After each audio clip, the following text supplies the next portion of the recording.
Welcome to episode 5 of the More Than Capable Mompreneur podcast. Now, I know you're familiar with the words, there is more happiness in giving than there is in receiving. But the problem is, as mompreneurs, we focus on giving to everyone, but not ourselves. So we want to change that starting today. This is important because it allows you to operate at your best instead of giving your loved ones your leftovers. In other words, self-care allows you to give them the best version of you. Now, I know your days are filled with caring for your family, giving your children the attention they need, including homeschooling them and squeezing in tasks to help you build your business right now. All of us try to play supermom, but the truth is we can't do it all. So if you're not taking care of your mental, emotional, and physical needs, then you're really no good to anyone. So let's dive into today's episode where I share 4 simple self-care strategies that will help you incorporate self-care into your everyday life so that you can keep your cup filled. Hey there, mama. Are you burned out from working, running a business, and raising a family? I know it's hard and there's no manual to help you get it all done without the mom guilt. I've been where you are, and I want us to navigate this journey together. I'm Shannon Baker, your coffee-loving host, and I'd like to welcome you to the More Than Capable Mompreneur podcast. We're part of a new wave of working women that focus on fulfilling our purpose and raising our families before profit. It's time we stop letting fear hold us back and accept that we are enough and we do enough. This podcast will feature interviews, trainings, practical lifestyle tips and strategies you can implement in the mom cracks of time so you can take care of the necessary things and grow your business without burning out. So grab your cup of coffee, your favorite sparkling water, or pour a glass of your favorite wine, and let's get on with the show because we are more than capable mompreneurs. Did you know that when it comes to me time, the average mom only gets about 67 minutes to herself every day, and the rest of the day is dedicated to other people? That's why we're called caregivers, keyword being givers. Now, we all know free time is a luxury, especially right now, because when this episode airs, we're in week 4 of quarantine and social distancing as the coronavirus is still spreading. So I can only imagine how crazy life is right now with more than one kid, let alone if you have young kids. Mine's a teenager, so I have a different set of struggles. So I know you're thinking, me time just isn't doable. But I'm here to tell you that it is, and I've got 4 self-care strategies for you that can be done in 30 minutes or less. Now, I admit it's going to take a lot of work on your part to really change your mindset and your habits, but it's really worth it. I'm a workhorse myself, and I will work from the time that I get up to the time that I go to bed. So I have to make a conscious effort to practice self-care every day, even if I only use 30 of that 67 minutes. Now, I've gotten a lot better, but believe me, it's still hard. And sometimes I even deal with guilt. I feel guilty when I'm taking time out just for me. But I know that I can't pour from an empty cup, so I strive to maximize as much of that 67 minutes as I can for myself, and I want you to do the same. So let's dive into those strategies to help you do that. The first one is you need to create some boundaries. If you want to find a balance that works for your family, you need to set boundaries and stop trying to do everything. Now, I know setting boundaries can be hard because it involves saying no to some things and yes to others.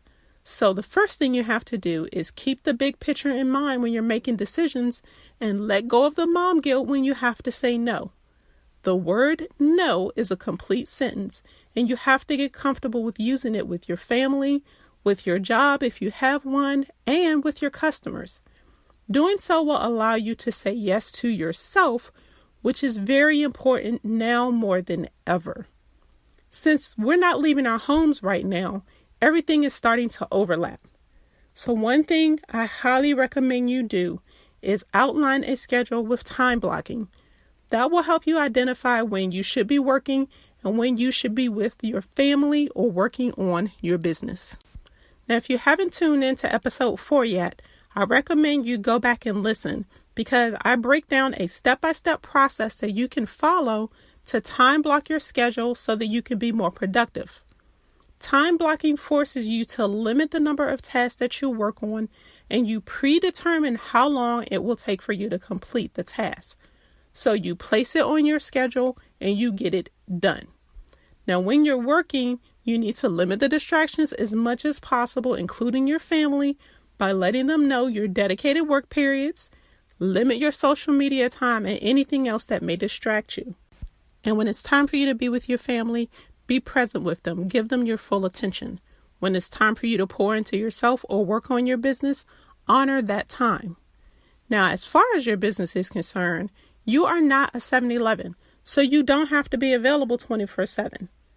When I started my business, I found myself responding to emails and text messages all morning, afternoon, and evening every day of the week.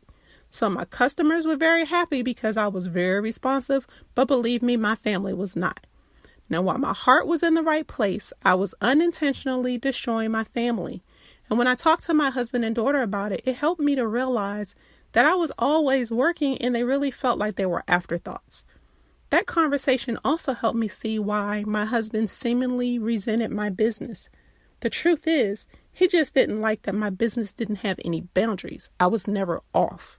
So I fixed that by setting and sticking to office hours, which allow me to be present for both my family and my customers.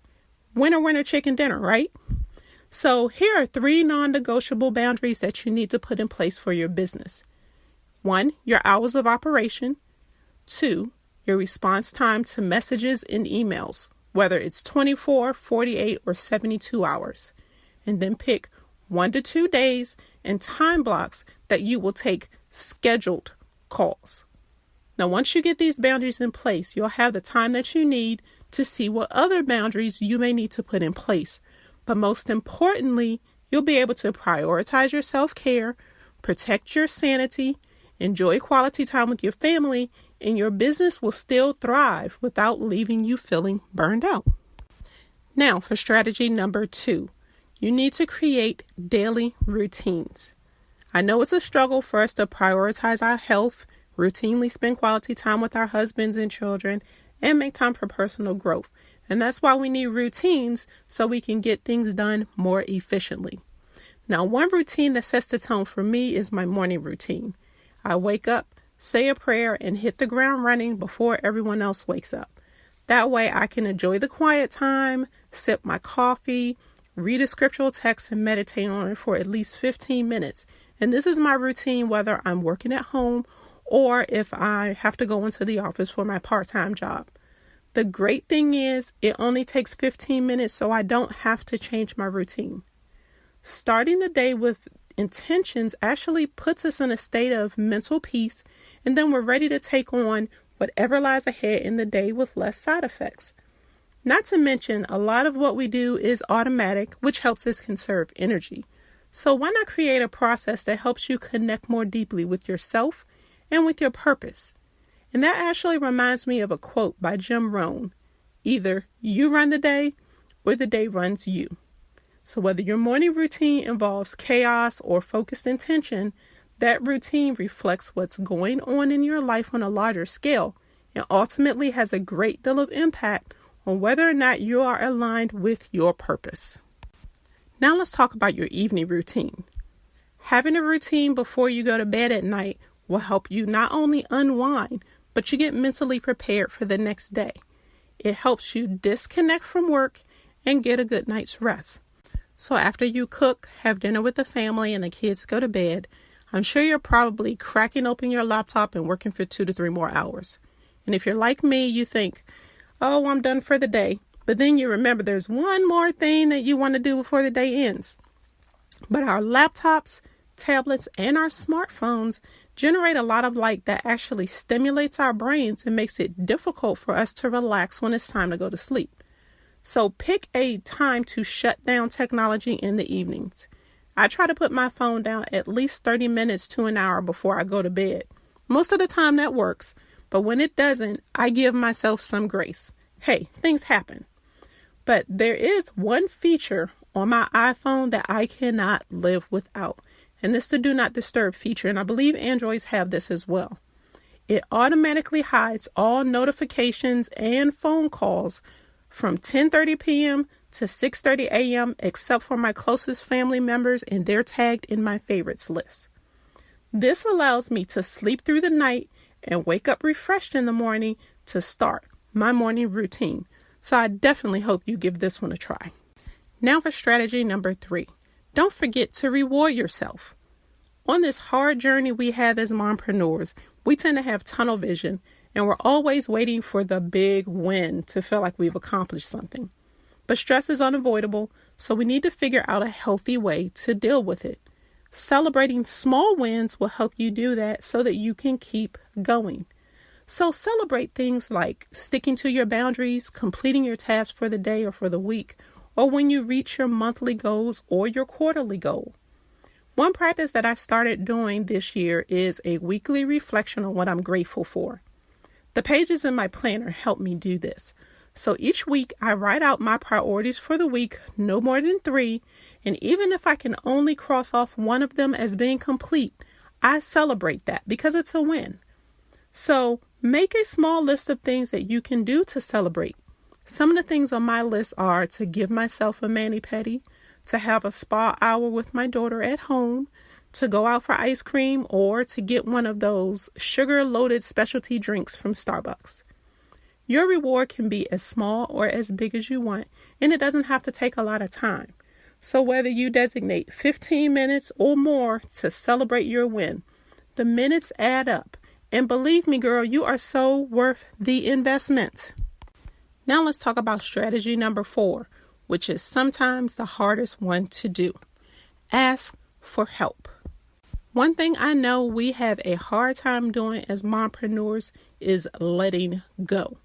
We love to be needed, so we try to do everything for everyone. It's what we hear everyone say we should do, and it's probably what we saw our moms do while we were growing up. But we don't have to do everything ourselves. We can allow others to help us. You know, you can delegate tasks in your house by training your children and your hubby to do them for you. Now, they may not do them exactly the way that you want, but hey, at least it gets done and you didn't have to do it. So this is definitely where done is better than perfect applies, and it will keep you from feeling overwhelmed by all the things. Now, this one was hard for me to get used to, especially when it came to taking care of things for the family, because I was planning all the meals every week, making the grocery list, doing the shopping, doing the cooking, keeping up with toiletries and all the things that everyone needed. And despite my efforts, I was always forgetting to get something like the allergy medicine for my daughter, which she has to take year round. So I actually created a Trello board and trained my husband and my daughter to use it, and it's our go-to to organize our family every week. There's a list for the meals we all like to eat, and each week we sit down and everyone picks something that they would like to have on the menu, and it gets assigned to the day and whether or not it's breakfast, lunch, or dinner. And then based on the meals and the ingredients that we already have on hand, I can make the grocery list in the Trello board, which is what I use when shopping. And as I put every item in my cart, I check it off as complete and it disappears off of my shopping list. Now, as for that medication, toiletries, and things that aren't groceries, it's every family member's responsibility to add a card to that list when they need something every week. And this one board has made taking care of my family so much easier. And I can now use those minutes to invest in myself or in my business, whichever I choose. Now, when it comes to your business, you also need to be willing to ask for help. When you get stuck, you will stay there spinning your wheels unless you ask for help. And that's why it's important for you to build strong relationships with other women in business online. When you reach out to your network for help, you will actually strengthen your network and help it grow. As you lean on your connections and seek out their experience and their expertise, your relationships will go stronger, and they'll even refer you to someone new, which then also helps you grow your network. But also, seeking advice from your connections lets them know that you value their opinion and their expertise, and that can have a huge effect on their confidence. So it's a two-way process of giving and receiving that helps you both go further. People like to surround themselves with others that make them a better person, and that can only be a good thing for you and your business. Again, it's a two-way process. And these are the kind of relationships we're developing inside of the More Than Capable Mompreneur Facebook group. It's totally free, and all the women in the community post their questions, whether it's a lifestyle struggle, a resource that they're looking for, that they need for their business, or in their everyday life, And if they need assistance with something in their business, I'm always there, regularly supporting every member. And I'll make sure I include a link to the group in the show notes if you'd like to join. I would love to have you. So believe it or not, that is it for today. But I do have one last thing I want you to remember. Self-care is not selfish. There will always be something else to do, so don't fall into the trap of thinking you'll do something for yourself once everything else is done. I want you to give yourself some grace as you try to take better care of yourself. What works for one mompreneur may not work for you, so take small steps and find what works for you and your family, which is going to require some trial and error, but don't give up. Keep trying until you find that sweet spot and build on it from there. You'll thank yourself for it later. Not to mention, when you take better care of yourself, you are teaching your children that taking care of you is just as important as taking care of the rest of your family. So let's do this, Mama.